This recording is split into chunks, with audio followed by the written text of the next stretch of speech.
হে viewers, আজকে তোমাদের মাঝে অ্যাবাউটের খুবই গুরুত্বপূর্ণ ব্যবহার শিখাবো। অ্যাবাউট কিভাবে তোমরা স্পোকেন ইংলিশে ব্যবহার করতে পারবো সেটা তোমাকে জানাবো। চলো এবার শুরু করা যাক। অ্যাবাউট অর্থ হচ্ছে সম্পর্কে অথবা সম্বন্ধে, এটা বেসিক রুলস।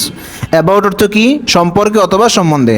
নাম্বার ওয়ান দেখো, সম্পর্কে অথবা সম্বন্ধে বুঝাতে অ্যাবাউট বসে। যেমন আই নো অ্যাবাউট হিম, আমি তার সম্পর্কে জানি।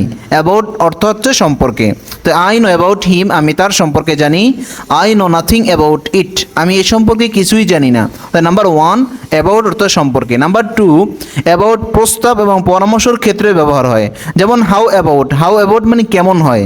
হাউ অ্যাবাউট অর্থ কি? কেমন হয়। যেমন how about going for a walk, একটু হাঁটতে গেলে কেমন হয়।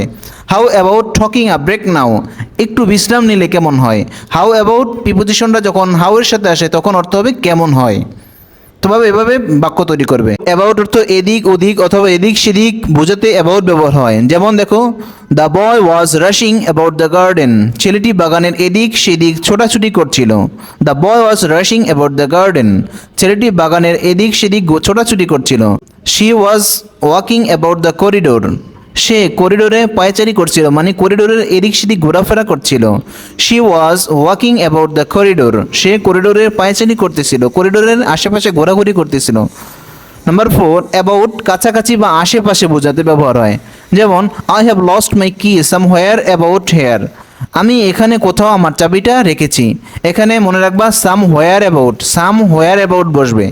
যেমন আই হ্যাভ লস্ট মাই কি, আমি আমার চাবিটি হারিয়েছি সামহোয়ার, মানে এখানের আশেপাশে কোথাও হারিয়েছি, আমি এখানে কোথাও আমার চাবিটা হারিয়েছি।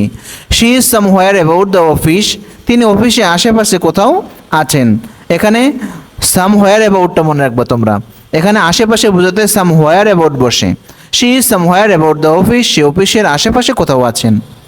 এভাবে তোমরা প্র্যাকটিস করবে। অ্যাবাউটের গুরুত্বপূর্ণ ব্যবহার নিয়ে 4টি ব্যবহার নিয়ে আলোচনা করলাম। এভাবে তুমি স্পোকেনে ইমপ্রুভ করার জন্য এভাবে অ্যাবাউট দিয়ে কয়েকটি বাক্য গঠন করো এবং নিজে নিজে প্র্যাকটিস করো, যার মাধ্যমে তোমাদের খুবই স্পোকেন ইংলিশ খুবই ইমপ্রুভ করতে পারবে। এবং আমাদের চ্যানেলে স্পোকেন ইংলিশের উপর খুবই গুরুত্বপূর্ণ কয়েকটি স্ট্রাকচার দেওয়া আছে এবং ভার্বের উপর খুবই গুরুত্বপূর্ণ ব্যবহার দেওয়া আছে। জানা জানলে তুমি ভার্বের দুর্বলতা থাকবে এবং স্ট্রাকচারে খুবই লেকিংস থাকবে, যার মাধ্যমে তুমি স্পোকেন ইংলিশ উন্নত করতে পারবে এবং ভার্বে তোমার স্ট্রং জোন তৈরি করতে পারবে। না দেখলে এখনই ভিডিওটি দেখে এসো।